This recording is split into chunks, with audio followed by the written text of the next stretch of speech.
Queensland Country Women's Association is a very distinctive Queenslander and a very resilient Queenslander. We are just more than cooking and sewing. We do other things, like our community service projects and things.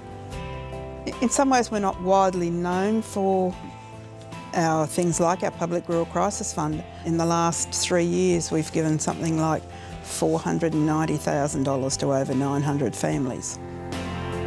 We run the QCWA in a business-like manner because of the scope of the business that we cover and the geographical area of Queensland.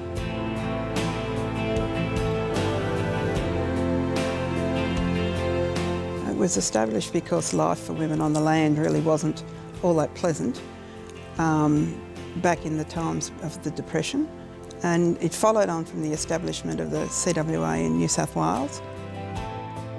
It was actually formalised in Toowoomba in February of 23. Mrs Fairfax was asked by the Governor of the day to be the interim president.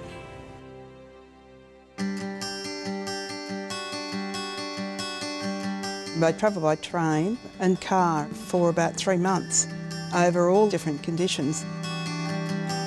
The conditions were appalling, but they went out there to foster the need for women to come together.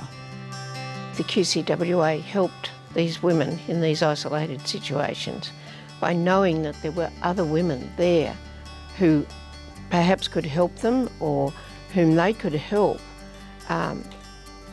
put up with the strict conditions and the destitution that some of them felt.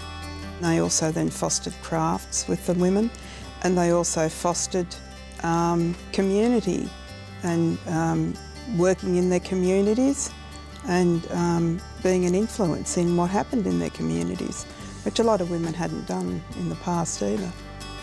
Today we also have an aim to help women in other parts of the world, which wasn't included in those first aims and objectives.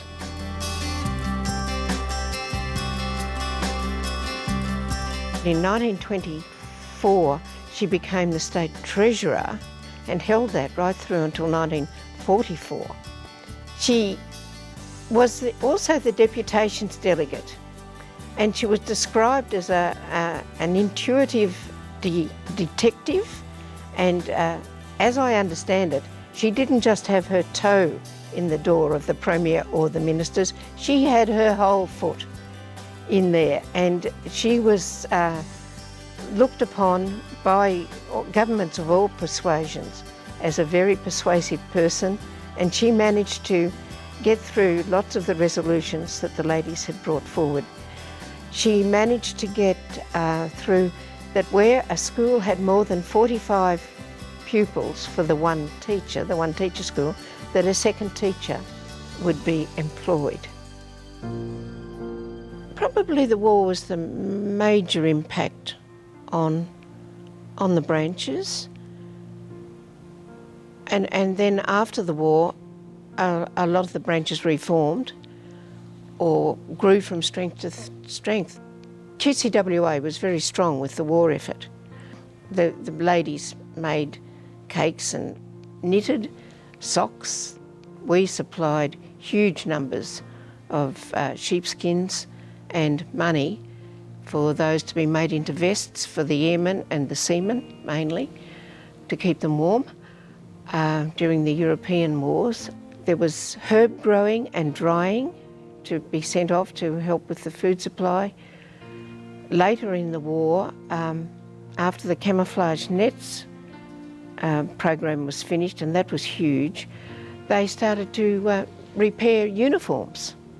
It was a huge effort and a huge impact.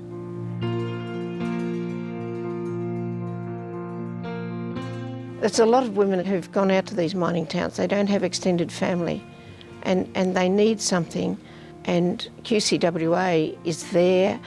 People can go and make friends and be of support to one another.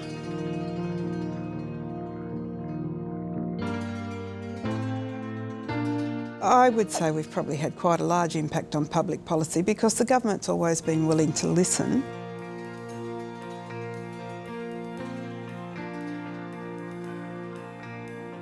and raffles. Raffles and raffles and Yes. raffles. A lot of the fundraising, of course, has evolved around the handcraft and, of course, the cooking. And I mean, that has been used to raise hundreds of thousands of dollars for the association and also for the different yearly projects that we've taken on in recent times. That they'll be there in another 100 years, doing things in their communities and for the state and for the nation and for our sisters overseas as best we can.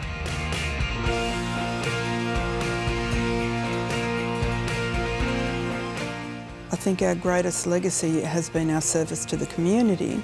We put forward ideas to government and in a lot of cases they've accepted them, but we did the best that we could for the women of the rural areas, which is what it first started out to be.